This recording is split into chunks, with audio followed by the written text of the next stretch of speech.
Mike, let's dive straight into it, because you truly have one of the most fascinating journeys, I believe, on the planet. And so I want to try and get into as much of it today. And I think a lot of our audience will be familiar. Some of them won't be familiar at all. So I'd love to get into some of those details. But can you walk me through one of your earliest childhood memories that you think has had a big impact on who you are today, or how you are the way you are today? Do you have a childhood memory or an interaction with your parents, or an interaction with a friend or a teacher that you think has stayed with you? I think when I was very young, I had this love of data and knowledge. My favorite book was the Almanac, and at night I'd have it under my pillow, take out a flashlight, and read it. And my parents had these bridge clubs where adults would come over and come once a month, and I'd have a chance to interact with 15, 16, in some cases 20 adults. And what I discovered in this interaction is very few people ever did research. When you ask a person why they believe in something, etc., they heard it from someone else, and it might be based on fact, it might be based on fiction. And so from a very young age, I began to question why people held certain beliefs, why they made certain decisions, and explore data and information. And I'd say the first major event was discovering that my father had polio. I had no knowledge, and then one day, a friend that was over, we were playing catch, told me my father had a limp. I really never noticed it. And I was thrust into the world in the early 1950s of what polio was, what occurred, the understanding of it, the fact that in 1952 it was declared an epidemic, and the United States was worried that it would bankrupt the country, having to build iron lung hotels to keep people alive.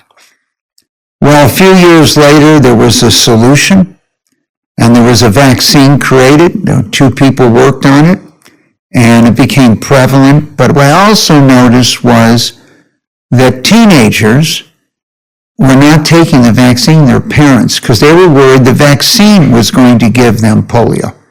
And so the end of the story was there was an individual who went on a very popular show in the United States called the Ed Sullivan Show that we used to watch.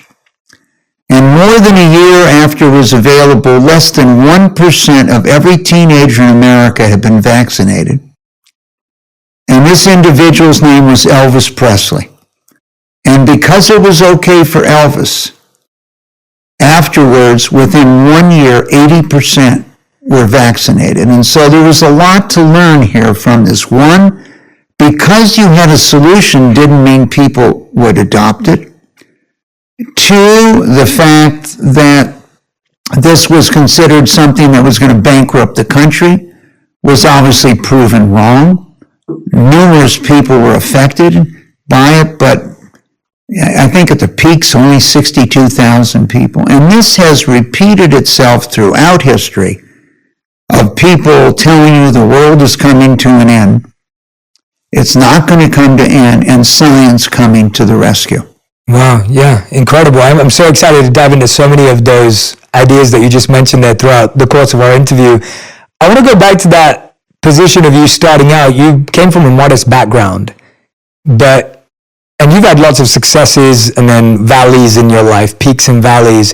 If you walk us into the direction of your first peak, did you always set out to be financially successful when you first created that first success in your life? What was would you say, the key principles that you used in order to manufacture that first success that you had? I did not plan to go into the financial service business.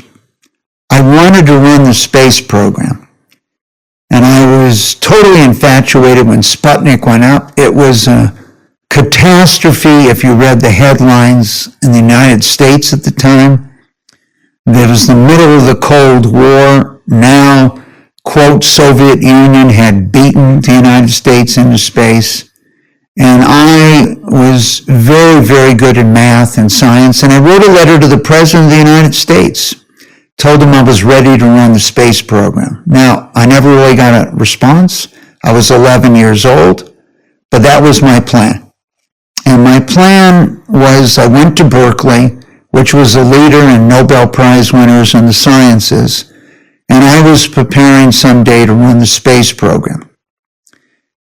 Then I was in Los Angeles, where we are today, during something that became known as the Watts riots. It was August 11th, 1965. And Los Angeles was on fire. The city of dreams, the city of entertainment. I had just been in Berkeley, and we had the free speech movement 6 or 7 months before, but this was different. The city was on fire. And I went and met a young African-American man who told me he would never have a chance to borrow money to have a business. His father didn't because of the color of his skin. It seemed totally irrational to me.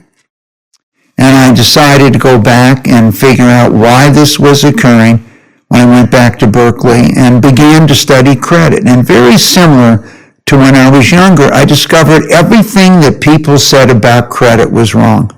It didn't make any difference if you're the Secretary of the Treasury, the head of the Federal Reserve, and what they were saying was inaccurate. And so I set on a path.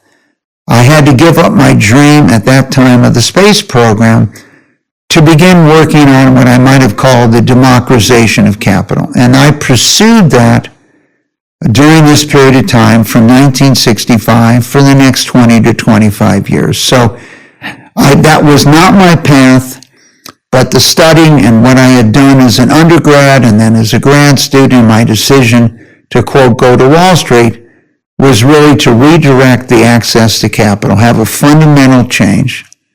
And yes, in the next 30 years, 62 million jobs in the United States were created. There's always a backlash. As a physics major, for every force, there's resistance.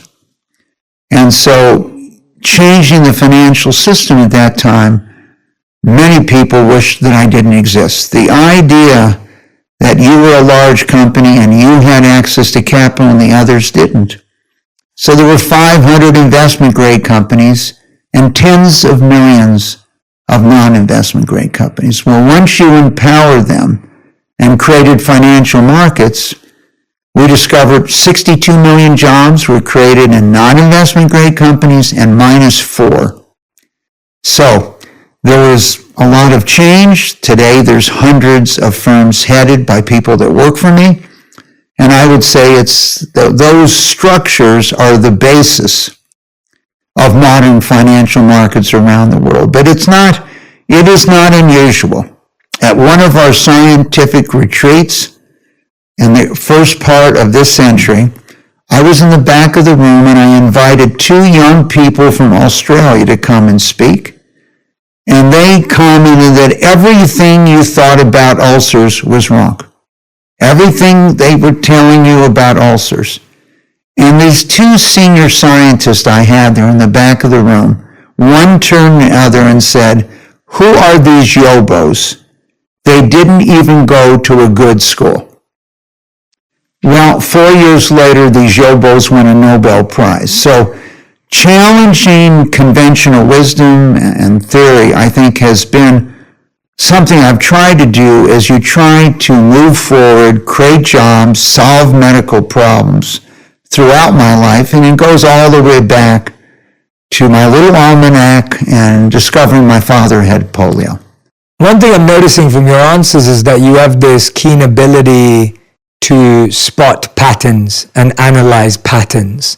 You're almost seeing that there are systems which ultimately are patterns that no longer serve us, and you believe that there are better systems or better patterns that would have an impact on the world. And you also have used the word study a few times in your first few answers. And I think there's this big difference between academic study and pattern study. And I find that the most successful people in the world are great at studying patterns. It's not really about the academic study. Could you help break both of those down for us? Because I feel like you're probably the best person to ask that question to in genuinely understanding the difference, because I think we hear the word study, but when you say the word study, you mean something else. I would say extremely insightful. So we could say there is inductive reasons, there's deductive reasons. The very first speech I gave on Wall Street was the best investor was a social scientist. Understanding what things were in a bigger world and stepping back. And then going down and looking at the data to find out if your broad ideas of the world were changing. In the last few months, the world has opened up to the idea of where are the children of the world. For 20 years, the handwriting has been on the wall. The world did not open up to it until the last short period of time here. But the birth rate in Northern Asia, Europe, the United States has dropped so significantly that whereas the population of the U.S. has doubled, there are less children born today than there were 70 years ago in the United States. China's birth rate has dropped so low that the number of children born in China last year was less than 10 million. So you think about a country of 1.4 billion. But if average life expectancy, taking those that live to 100 and averaging with those that die young, is 75, if you have 10 million children born a year, and you multiply it by 75, that's a population of 750 million, not 1.4 billion. And so as people think about things, we've had more people dying in Japan now for a very long period of time than are born. And so they have a decreasing population. In most of the developed worlds, the birth rate is below replacement, but this has not been going on since the pandemic. This has been going on for a long period of time. And so when do you see it? And so about 20, 30 years ago, we became quite concerned because it appeared to us that the future where the children were going to be born was in sub-Saharan Africa. And the rest of the world as a whole might be decreasing in terms of population. So what were the opportunities going to be for the children of sub-Saharan Africa? And today, in 2023, more children are born in Nigeria than all of Western Europe, Eastern Europe, throw in Russia, by a substantial amount. And more than twice as many children are born in just Nigeria than the United States. So people are looking at where you are here. Now, when I had my little almanacs, I was too young to know that if you matched one almanac against another almanac, you were actually getting the first derivative. You were measuring change. And then if you had a few of them, you were measuring the rate of change. And so I think when answering your question, you have to look at the broad social implications and what is occurring. Then you have to ask yourself, do the systems that currently exist fit where the world is going? I then, if I had 4 almanacs, could calculate the second derivative, the rate of change. And I would say this is prevalent in medicine. You could be diagnosed with cancer. Is it a slow-growing cancer or is it fast-growing? In the case of melanoma, it doubled every month. If it was advanced, so 1 billion cancer cells, 10 months later are 1 trillion. Other cancers are very slow-growing, so you could take your time to address it. And so understanding the rate of change, and today, what's happening in the world and where the children are born and the facts that they're going to need opportunities, they're going to need jobs, or we're going to see 1 to 2 billion people on the move. So the question is, how early do you see that? And one of the exciting things about medicine today is in the 1980s, there was this idea that everything was in your blood. Well, you didn't know what to look for. You couldn't sequence. You couldn't do anything. So might be there, but I can't find it. Now today, we now have tests that can measure the waste, the DNA leakage in your blood. So you can find a life-threatening disease today when there's just a very small amount of cells in your body long before you could ever find it in a mammogram or a CT or an MRI. And so therefore, dealing with these life-threatening diseases today at their infancy is so much easier. But this was a dream until computers were 1 million times faster and data storage costs were 1/billionth. It was an idea, it was a dream, but it wasn't a reality. Absolutely. Thank you for sharing that. I wanted to, before we dive into all the incredible work you've done in healthcare, I definitely wanted to talk about this part of your journey, which we've talked about personally, but you making all these shifts and changes and pushing the boundaries, you ended up going to prison in 1990 after pleading guilty to several felony charges related to securities violations. But to me, I'm fascinated by A, how that happened for you, but B, more importantly, how you use that time, because the comeback, now looking backwards, it's incredible, but to live that, Steve Jobs famously said, you can always connect the dots looking backwards, you can't when you're moving forwards. I just can't imagine someone who had such a vision, someone who had such incredible ideas to challenge the status quo, ends up having to go to prison. Walk us through, first of all, how did you end up there? And then we'll talk about what it was like there, because I think that's just such an interesting part of your journey now looking backwards. Well, I think that issue, there was an unusual period of time. And once again, a complete revolution in finance.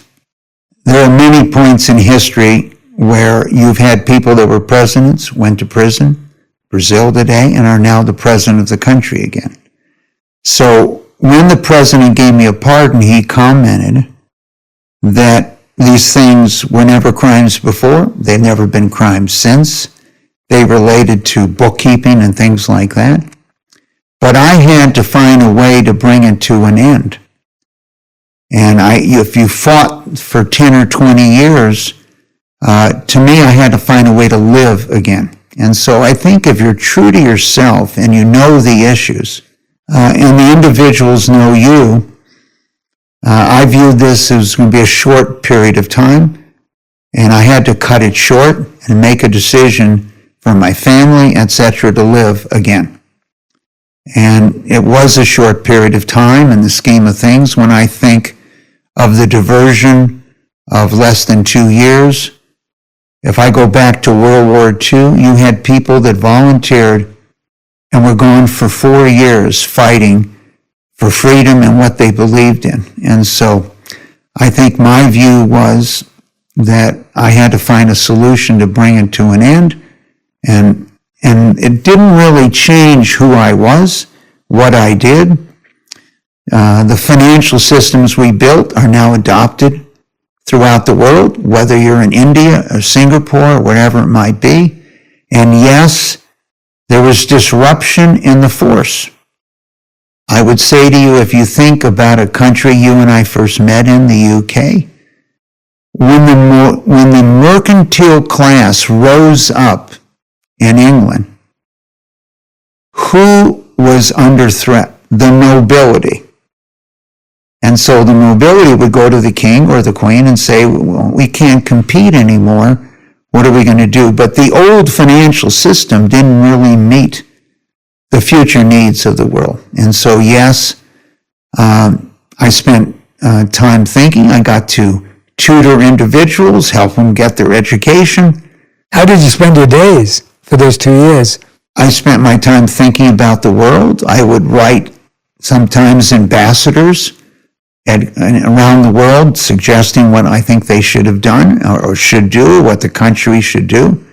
So it didn't interrupt those interactions. It didn't stop our philanthropic efforts, etc. I did get to interact with a group of people. At that time, the group that was in the prison camp, this was a very low security area, were primarily there for drugs, marijuana, ship captains, and other types of things. And so There was a period of time I was able to interact with my family. I think anyone that's separated from their family, and when I think back to those people that went and fought in World War II in the 1940s, that might have been separated for 4 years, their only way of communicating with their family was through a letter. The telephone was invented, and in long distance call, when I was young, no one made long distance calls because it was 10 to 12 minutes to call another country. So in the 1970s, if I wanted to speak to Mumbai, I had to be prepared. It was $10 to $12 a minute. So those calls had to be short.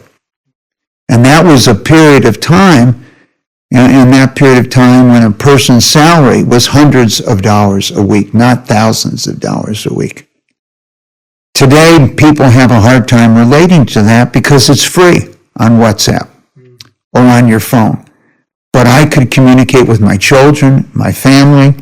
And so when you're separated, the first thought is your family going to be okay? Are your relationships? My wife and I had known each other since we were 12. She knew who I was. I knew who she was. My business associates, thousands of them, knew who I was, knew the issues. And so it wasn't a situation where I felt separated from the world. And therefore communication still existed. A telephone existed. You weren't allowed to have a cell phone, but you could make a call on a payphone. So it wasn't the same separation. When I think of many people that were sent to the Gulag in Russia, there's, whether it was Solzhenitsyn or others or Sharansky, they wrote about how they took away their communications, they took away their visits, they even took away pencil and paper. They took away books, and one of them wrote that he knew he had won then because there was nothing else that they could take away. And so I think having inner strength is extremely important during that period. When I think about my challenges relative to the tens of millions of people that have gone off to fight in wars, my parents' generation that lived through the Depression and World War II so that we could be free, my difficulties were very small relative to theirs. I think it's an incredible amount of inner strength, not only to be able to navigate those 2 years, even though you are saying it didn't feel that long in the bigger scheme of things. I still believe that there is such a resilience there, but the way you came back.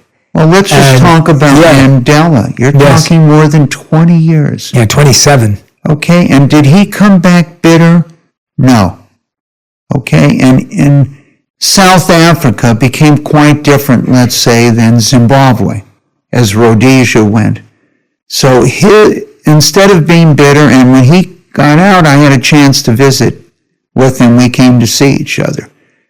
And so my view was revenge or bitterness is an unproductive emotion. If you have something to give and focus and build, you have to focus going forward. You can't sit and focus on the path. And I had thousands of people that had worked for me who could carry on our mission in finance and our foundations by forming the Milken Institute. Didn't change much what I had done in the for-profit world there, I now did in the nonprofit world. So my view was the insights, the ideas carried on. And I'm sure, the current president in Brazil, who spent a short time in prison, has certain views, but he has so many responsibilities and things he has to do for Brazil. If he was stuck in the past, Brazil wouldn't have a future. I'm so glad you brought up Nelson Mandela. There's a beautiful statement of his where he said that when I walked out of the gates of the jail, I realized that if I was to hold on to that resentment or bitterness, that I would still be in prison. and along those lines. And I think that's such a powerful statement of his, that he believed that resentment and bitterness and revenge were the actual prison that would hold and limit him moving forward. Well, as you know well, and your viewers know well, there are so many people in the world that have mental health issues today. And in many ways, they're all traced to something in their past. And so being free of your past, not forgetting it, not reflecting on it, not having it be part of your decision process, allows you to go forward and to fly from that standpoint. Absolutely. I want to talk about your switch from financial world to medical research. But before we do that, I want to talk about your own journey with being diagnosed with terminal prostate cancer, which I can't imagine is an easy thing to hear at such a young age as well when you first received that. What was it like to receive such a diagnosis as someone, again, who was thinking about the future, trying to build?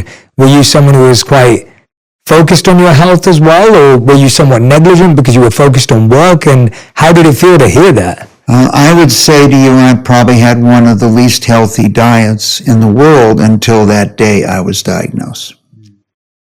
But I experienced this with my father's death in the 1970s, and it was the first time my economic theories were tested during a period of time from 73 to 77, which I would call my financial clinical trials, all the ideas that I had developed. And by the mid-1970s, I had become independently wealthy with the success of those ideas. And most of them, 90% of the people, believed we were headed to this financial depression again, and my views were no, we weren't in history. So, but I could not save my father's life from melanoma. And it had a significant view here that it was the first time in my life that I could not solve a problem. I could help rebuild a company. I might be able to help rebuild a country financially, but I could not find a decision. I visited all these senior people, and I went to the major medical centers, traveled with my dad, and I concluded by 1976 that science could not move fast enough, no matter what I had done or could do, to save my father's life. So I had made the decision then to move back to California so that my two children, my wife Lori and I, two children at the time, would know my father before he died. And he died about 9 months after we moved back to California. And then I moved families, etc., thousands of people back to California. And so this has stayed with me. I've lost 10 relatives to cancer, and my diagnosis was worse than theirs. So obviously I'm now reflecting, what am I going to do? And when it looked like I had 18 months to live, you have to figure out, what could I do different that they did? And the first decision I made is I would focus on anything that's reversible. So for 2 years, I did not eat anything except fresh fruit and fresh vegetables. I had no idea whether it would benefit me, but I figured it wouldn't hurt me. And none of my relatives or friends who had died from life-threatening diseases had ever changed their diet. And as I explored the world of the Qi medicine in China, or Ayurveda medicine in India, or witch doctors in the central part of Africa, or Indians in the northwest Amazon, or healers from Russia, it came to me that I would really focus on Ayurveda medicine. And in the 5,000-year history, the belief was your gut, your microbiome, was your second brain. So everything you eat, everything you drink, everything you exercise, everything you're experiencing is going into your second brain. So I was going to change my second brain even though there was no proof. You couldn't sequence at the time. And so that was a focus that I focused on. And I think the other thing I was very focused on is that most people diagnosed with a life-threatening disease do the least they can do at day one. And if it reoccurs later in life, they do everything they can to stay alive. But if you had done more at the beginning, then you would have had a better chance. And so once I had driven my cancer burden to what appeared to be zero, I then made the decision to have radiation, whereas someone else might have done nothing, because I figured the burden was the least. And so I set off on this journey thinking about my father and my relatives and friends, and I had a bunch of friends that I had interacted with that had passed away, that how could I accelerate science? So first, I could try to change my body. And at this time, we weren't talking CRISPR. We weren't talking about a technology that could change your genes. That is still not widely deployed because we don't know, as we create a new human race, whether this is good or bad. And so I set off on this journey of how to accelerate science. But that journey in science is not much different than my journey in finance or the journey we took in education and what we did. I was going to try to attract the best and most talented people in the world to come work in this field. And no matter how talented you were, if you were the individual that perceived the future was mobile phones or cell phones, Craig McCall, that was a good idea, but unless you had access to billions of dollars, you could never access that idea. Or if you were Bill McGowan and believed fiber optics would change and we could drive the cost over time from $12 a minute to talk to India to zero, you needed billions of dollars. So the same focus of attention. One, attract the best and brightest to work in the field. Two, bring enough financial capital to serve as a multiplier effect. And three, create teamwork. Many organizations have people that have real talent, but they don't act as a team. They don't act as one. And therefore, what I saw in medicine, there was no team. There was not enough financial capital. And many of the brightest people were not working in this field. So those were the first levels I was focused on, but that was no different. In education, we had created a National Educator Award to attract the best and brightest into the field, and finance had searched out the world's leading entrepreneurs, provided them capital and advice, and helped create teams for them. So that was the revolution that began in '93 in healthcare and medical research. And I faced just as much resistance as I did in the financial revolution. The first comment was, prove it. Well, in 1993, you couldn't prove anything. I could show you anecdotal evidence that in places of the world where people were plant eaters, China, not meat eaters, that the incidence of hormone-driven cancers or diabetes was far less. And in places that we had different diets, fast food diet, it was far more. So yes, there was anecdotal evidence, and so they said, we'll prove it. Well, you couldn't sequence the human genome. You couldn't do anything in 1993. And Francis Collins, who I met in '93, set off on a journey to sequence. It wasn't until many, many years later and billions of dollars that they completed that. And I'll never forget, in 1994, I had one of our scientific retreats with the world's leading clinicians in cancer and science, and I wanted to get a Dr. David Heber, who had founded the Center for Human Nutrition, PhD, MD at UCLA, on the program. And the people in charge of the program said, you know, Mike, we're going to lose credibility if we have this soft science ideas that there's some relationship between what you eat and whether you're getting cancer. And they fought me and told me it would degrade what we're trying to build here as the leading cancer research group in the world. And I eventually reached a compromise with him.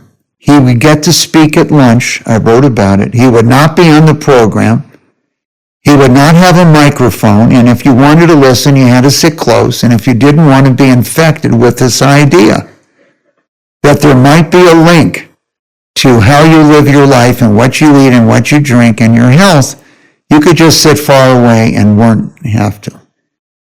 25 years later, Jay, 25 years later, I went to our scientific retreat. I was not in charge of the programming. And maybe 20% of every session over 4 days was cancer and your microbiome. So initially putting forth ideas that challenge the status quo, whether it's finance, whether it's education, or whether it's medical, are challenged. Later, they're accepted, well accepted, and anyone could have thought of that idea.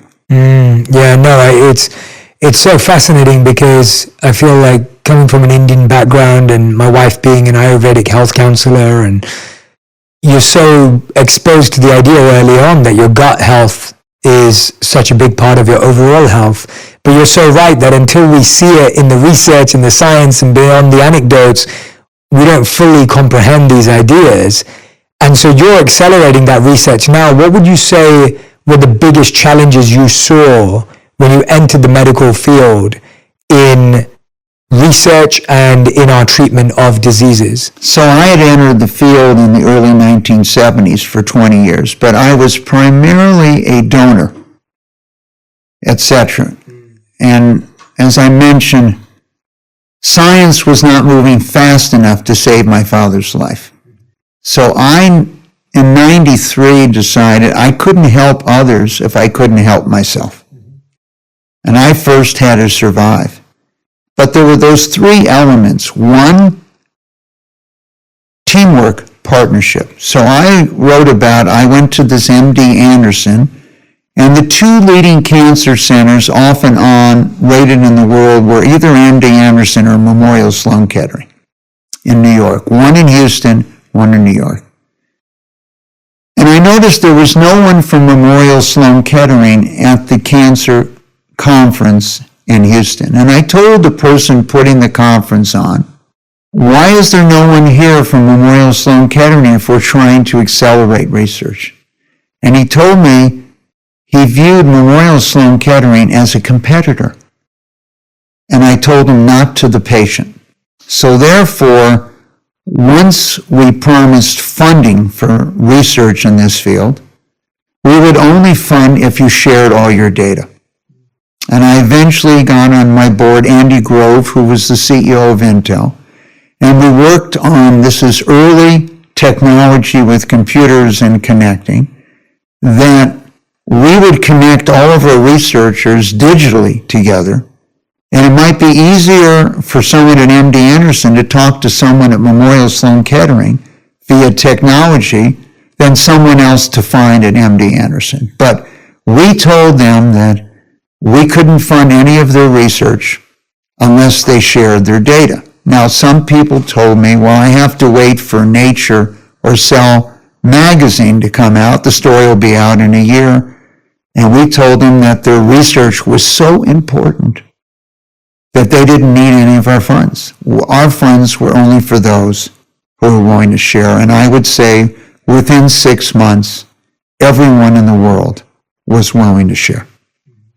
And no matter how much we raised in money, I was out there first recruiting the best and brightest, and second, trying to convince people who were thinking of leaving the field to stay in the field. And I wrote in the book a little bit about an individual who was being recruited to make better apples. And I was successful in convincing him that we could live and still eat the same apples for maybe the next 20 years, but people being diagnosed with cancer throughout the world and the fact it was going to be increasing, not decreasing, we couldn't wait for solutions. And then the other element I would say to you was government.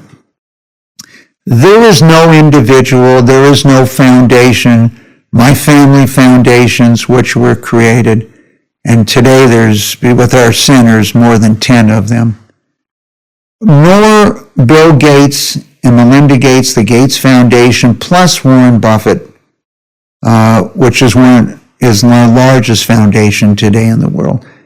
The amount of money they have is small relative to the government.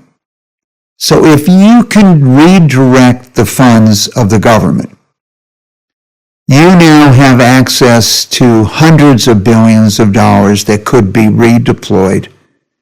And so we spent 2 to 3 years making the economic argument of what the elimination of cancer was. But one of the challenges, when you talk about challenges, we were not able as a country to increase significantly our investment in the National Institutes of Health, the largest medical research group in the world. And I discovered in my analysis that one of the reasons was there were 500 different diseases constantly appealing for more funds. And so, unlike a laser, you had all these voices out there, whether it's Parkinson's, whether it was Alzheimer's, whether it's diabetes. There wasn't a focused request. And so, beginning 2 years later in 95, I went to the various disease-specific groups and said, if you will stand down, we will have a combined effort focused on cancer, all cancers, like a laser, to double the NIH budget. And we will work on that. And when it's doubled, all medical research will double, not just cancer. And they agreed. And so we put on a march. It took 3 years and all this data, etc., to show and interacted with our political leaders that this would be one of the best investments the country could make, and the leaders in the world in the 22nd century will be the leaders in the 21st century in bioscience. And so with the march concluding in 98, the President of the United States shortly thereafter signed into law what became the doubling of the NIH budget. There's been an incremental $500 billion in basic research spent.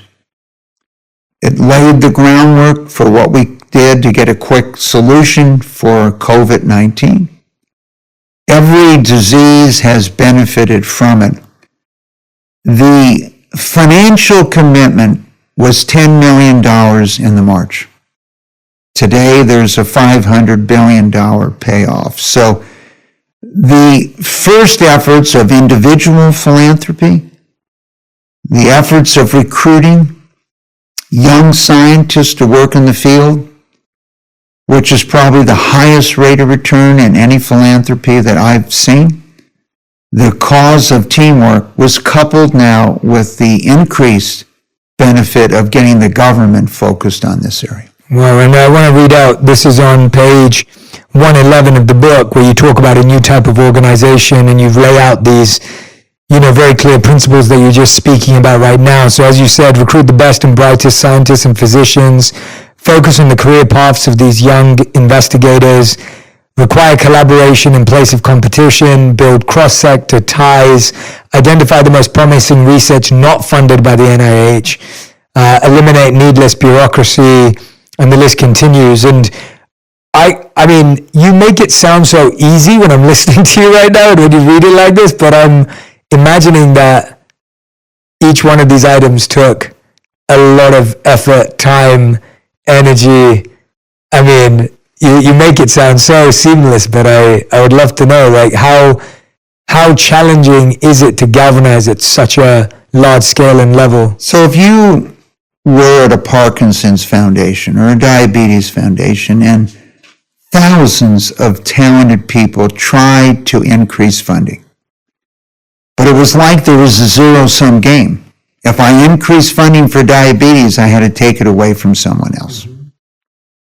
And so getting them to accept that they were unsuccessful and to stand down and have faith, it's somewhat based on past performance and the financial investment they want in business. They want to know, okay, what's your past performance? Do you have a track record?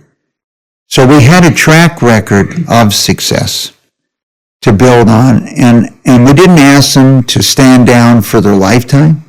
We just asked them to stand down for a few months here so we could focus like a laser our attention on this issue. Eliminating cancer as a cause of death and bringing in the leading economists in the world was worth $50 trillion to the U.S. economy in the early 1990s, multiples of what the economy. And so we could show the results. And so, yes, you have to have a past track record. Convincing a person not to change their career. I remember one of the world's leading chemists was about to be given a job as the dean of the most prestigious university in the world, but he would leave the laboratory. So I went and asked him, who's running Warner Brothers? At the time, it was two friends of mine, Terry Semel and Bob Daly. He had no clue who was running. I asked him, has he ever heard of Steven Spielberg? And he says, yes, he's heard of Steven Spielberg. I said, well, if you become the dean, no one will ever hear of you. Because Steven Spielberg took years to make movies and product. You're working on breakthroughs here in bioscience. That might change the world. You becoming a manager of others might never change the world. And so luckily, he decided to stay. When you think of young scientists, the hundreds or thousands that I've dealt with, you graduated high school, you were 17 or 18 years old. You're now 31 or 32 or 33 years old. You've gone to medical school. You got a PhD. You had fellowships, residencies, internships. And now you're ready for your own laboratory, and there's no money. It's very easy to make the decision to go into industry, family practice, and give up your basic research.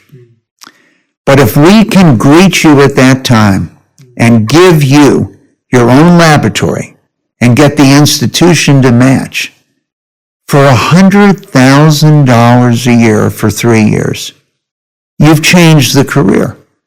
And whether it's in our Melanoma Research Alliance or whether it's in our Faster Cures group for all life-threatening diseases, or whether it's in the Prostate Cancer Foundation, if we have 25 young scientists and they each are going to work for 40 years, by funding them at $2.5 million for the first year, and each year you've bought 1,000 years of their time.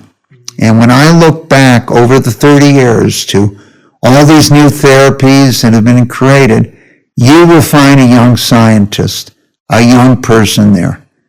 It's very interesting. At the National Institutes of Health, the first age that you get an award is 43. If you look at who's won Nobel Prizes in science, most people have won for an idea they had when they were within a few years of school. James Watson was in his 20s when he put forth this idea of we have genes, etc. So many. Einstein, I think, was 23. And so the idea that you're going to school and you're studying and you've now spent 15 years after high school, and now we're going to tell you can wait another 12 years.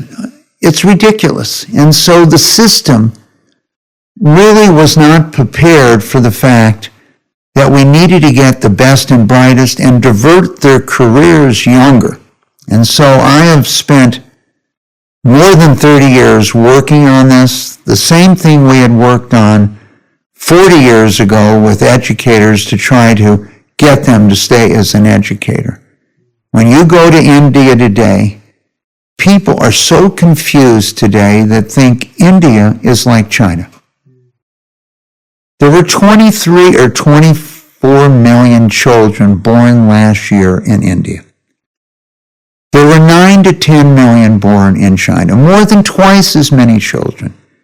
Today, there are more than 200 million more children in India than in China. China is more advanced digitally, but there's very few countries where the competition for education, you know today, is more significant. And they also have a belief in healthcare, not based on modern technology, but 5,000 years of anecdotal experience. So yes, our theories that your gut have been proven to be true with modern sequencing technologies, and this year they've just approved giving the microbiome of one person who responded well to treatment to another person that didn't respond well, admitting that because they have a different gut, they're going to respond well, and how their genes are expressed or how the therapy they're given is going to be expressed differently. But in India, you had 5,000 years of experience of, if you did this, that happened. And when I went to the northern Amazon, Northwest Amazon, here I am dressed head to toe, and I wrote about it, all in black. And our Indian guide has a pair of shorts on, and that's it. He's immune to everything. I'm not immune to anything. And he takes me over and he says, well, we use this bush against malaria, and we use this for this. And he shows me this, and he says, if we ever get separated, you can hack this bush and drink the water inside. But then he goes and he tells me, but don't drink the water in this bush, it could kill you. So they both look the same to me. Okay, both of them. So I got a rope and we tied it around his waist and my waist so we would never be separated as we were hacking through the jungle. And so I think the world today is adjusting to what have we learned over thousands of years that we didn't take in consideration. And the environmental movement, the effort here in healthy human, healthy planet, is totally interrelated. Absolutely. What have you found as your, I guess, the things that you're most happy about that prove to you the research is going in the right direction? What are you pointing towards as successes or solutions? Well, let's just talk about two that the world has full knowledge of. HIV/AIDS, the #1 talk show host, not the #1 healthcare podcast in the world. In 1987, Oprah Winfrey goes on television and tells the people of America that 1 in 5 are going to die from AIDS in the next 3 years. That's based on her work. Well, unfortunately, many people died, but we didn't have 80 million people die. We had tens of thousands. And the cocktails and the antivirals that were created. So when one of the most popular people in the United States, Magic Johnson, announced in 1991 that he was diagnosed with HIV and he's going to have to retire at his peak of his career from the NBA, most people, including myself, thought he might not make it. Today, he's a friend. He's participated in our Faster Cures effort. He's bigger than life. His smile is bigger than life. It's 32 years later. Where do we see it the most when you say where are the results? Look at sub-Saharan Africa. 2/3 of everyone with HIV and AIDS lived in sub-Saharan Africa. If you wanted to go work there, they wanted you to work. 30 years ago, they paid you combat pay out of fear that you could be infected. Well, today, the chance of a woman with proper care passing AIDS on to her children is 2%, down from 95. So the population of sub-Saharan Africa is growing. Children that were orphans are no longer born with HIV. People with HIV and AIDS are living today, not dying. And what did we just see in the last 3 years during COVID? The leaders in the state that you and I are in today, California, told Californians that 1 in 2 Californians are going to get the disease in the next 3 months. And that 5 million of people in California will have to be hospitalized, but there's only a few 100,000 hospital beds. It was a catastrophe. More than 1 million people died in America, more than 10 or 20 million worldwide. But it wasn't 50% of the population. It wasn't 10% of the population. And it was only 63 days between the sequencing of the virus and the first human being getting a vaccine. 63 days, 9 weeks, not 10 years. And so that is why I wrote the book. Okay, I wrote the book because we are on the verge of a total revolution, the same as I saw in finance, in healthcare today, with technology. And so it's time to put your foot on the accelerator and go faster, not time to ease up because we think we have put into suspended animation this pandemic. And so that was my concern. There were these points of the March in 98. There was this point of the celebration of science in 2012. And there's a point here today that people don't have to die. For the first time in history, we have a good chance to cure your disease in your own lifetime if we stay with it. Mike, how can me and my community support these efforts? How can people be involved? How can people be engaged if they feel inspired by what you're doing and the work that you're leading on? How can they get involved? Because I think that's often, what you're sharing is a healthier future, which I think we all want. But naturally, people get discouraged because of headlines and news and everything that we see around us. There's a lot of things that aren't true that are in the headlines. Yeah. So just the concept of healthy human, healthy planet. Such a large percent of the earth today is devoted to raising animals, 70 to 80 billion animals for humans to eat.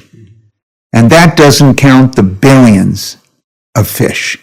We are on the verge of essentially being able to create a hamburger without a calf, without a cow. Now, for a person in India who doesn't eat a hamburger, it doesn't make any difference. Okay, but if we can grow it in a laboratory and just give it light and energy and nutrients, we don't have to go through the whole process of all the water required, all the land required to grow physical animals. So yes, we can grow food in a laboratory. And now it has just been approved to allow this to occur. We needed to get the cost down. It used to be 30,000 an ounce, then it went to 3, now it's a few hundred. But it's only a matter of time where we can have a substantial change in the planet. A friend of mine put up the money to do a book called Drawdown. and draw down listed the 20 major factors that were changing our atmosphere and the environment the earth is in. 10 of them relate to food. 10 of them relate to other things. And so we have a chance, and the environmental movement combined with the health movement. Science today can show you what happens. So we know today that what were all these vegetables on the planet for, if you believe in Darwin? What's the purpose of broccoli, cauliflower, Brussels sprouts? These things are little Pac-Man. They're out there eating, carcinogens in your body. We've learned today that your immune system can do amazing things. And I wrote about it when I first heard Jim Allison talk in 1997, that your immune system is smarter than all the scientists in the room. But someone turned off your immune system. And that's why you got a life-threatening disease. And that occurred. And so he developed and won a Nobel Prize for the concept of checkpoint inhibitors. And we financed his work for 10 years in prostate cancer. It wasn't that effective. But the minute we moved to melanoma, the death rate has dropped by 50%. And so what he did is we turned off the switch in the cancer that turned off your immune system. The idea of growing your own organs. There are now people that have had organ transplants from others take these drugs to prevent rejection by their own immune system. Well, at Mass General in Boston and other things, there looks like there's now a technology that you can input to a certain degree the immune system of the person that donates your organ to you, so you'll have two immune systems. So when you get that organ, you don't need rejection. Your immune systems will be operating. So technology is just moving. Non-invasive surgery. When I watched Star Trek as a kid, the Dr. Bones, he didn't do any invasive surgery. He put a little thing on your body and it did everything. Well, that's what non-invasive focus ultrasound can do. So the promise is with us today. And so we're just trying to get a mission here going to make sure we stay with our efforts, that the world mobilized. When you look at what happened in the months of COVID, I came back and told everyone at every one of our centers that we will all be judged by what we did during this period of time. Didn't want to compete with you, but we launched podcasts, 125 of them. And the reason I launched them was threefold. One, if I'm talking to Francis Collins, the head of the NIH, I want you or anyone else to hear what he's saying. Anyone in the world could listen. I might be able to talk to the CEO of Alex Gorski at J&J. Most of the people couldn't, but you can listen to the conversation. Two, by talking to them, I can encourage them maybe to take action they wouldn't have taken. So when I first spoke to Alex Gorski in April on this podcast, he was talking about maybe going into clinical trials in January of 21. And so my comment was, why not July? Which he ended up doing, and it was approved by January.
And so the third effort was to see how people were coping.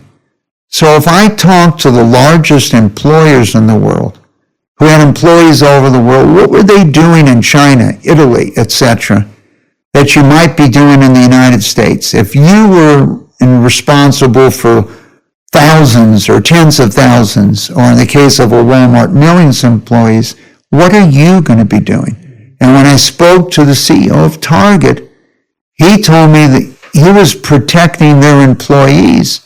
But what happened was when people who lived in small living units, apartments, came into the store with their kids, the kids were running all over the store. And so how are you going to protect the kids, and how are you going to protect your workers? And so this had to be done in a short period of time. Today, I'm no longer doing podcasts. I'm deferring to you to tell the world. But for me, I meditated. It made a big difference, I think, in my outcome. I went to the leaders in immunology in the world, and I discovered the smell of the seashore and the smell of certain kind of trees, sequoia, cedar trees, seemed to energize my immune system. And so when we think of the senses, smell, taste, touch, all of these come into play in rejuvenating your body. So I used to sit at high tide and smell the seashore. Why did that energize my immune system? I have no idea, except we came out of the sea. So maybe that was returning to the sea. And the smell of the pine needles and things like that, maybe it was relating when I was young with my father. So I don't know, but my view was we don't use all of our senses. And we understand one of the things that Ayurveda brought me was understanding of so many different elements of touch. So I had a chance to see things that I never thought I would see in my life. I visited a man in China, doctor, who was over 90 years old, and he told me if he came out of the mountains, he would die. But when he put his hands on me, he could create such unbelievable heat. How did he do that? I have no idea. Okay? But it gave you a chance to experiencing different things. And just like the two young men from Australia who challenged conventional wisdom, and the first reaction was, they didn't even go to a good university. Why should we be listening to them? And then a few years later, everybody accepts it. And so I've found these similarities in my life, whether it was in finance, whether it was in public health, whether it's in medical research. But it all comes back to the people on your team. So when I was in India, if India is playing Pakistan in cricket, nothing else is going on, okay? They could be arguing and fighting about anything, but you have to take time out for that game. And so there are things that focus your attention. And part of this effort is this concept of healthy human, healthy planet. Yes, technology has solved so many problems for us. But I think what I've tried to do, particularly in the last 30 years, I've gone from an extremely unhealthy diet, okay, to an extreme for the first 9 years. I got my Ayurveda massages twice a week for 9 years. And so I was willing to do things that I would have scoffed at in the 1970s, 60s, 80s as way out there. Okay, but today I'm visiting with you today. I'm the happiest guy to do a podcast with you. 30 years later, because I changed. The world changed. And going forward, we're going to have to make more changes, more adoption of things. It's very hard. It's very hard. In the United States today, we now have this, quote, diabetes pill that apparently controls your appetite and your weight. Okay, so Ozempic, yeah, so it's a lot easier than having personal discipline. For me, I ate more hot dogs, I believe, than anyone except those people that win the Nathan's hot dog eating contest. And how he can eat 50 to 60 hot dogs and buns in that short period of time, I have no idea.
But no hot dog was worth your life. But not everyone. And what I found, most people don't want to be lectured on their diet or what they should eat or not eat. And when you discover things like a Nobel Prize winner, Elizabeth Blackburn, about what sugar does to you. So what happened when Mexico put a tax on sugar, or Chile put a tax on? They increased their advertising as sales fell off. And the same thing occurs. Unfortunately, the developing world is subject to this advertisement and these addicted foods and drugs as they move around the world.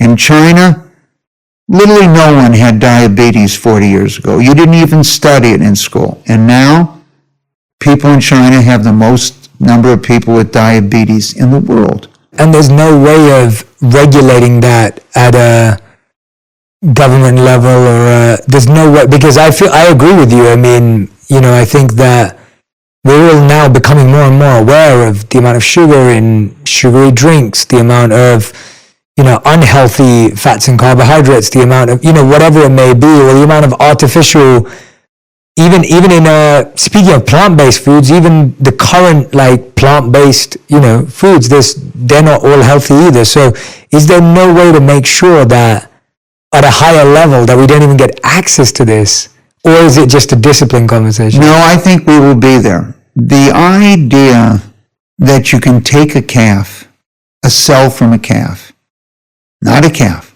but a cell.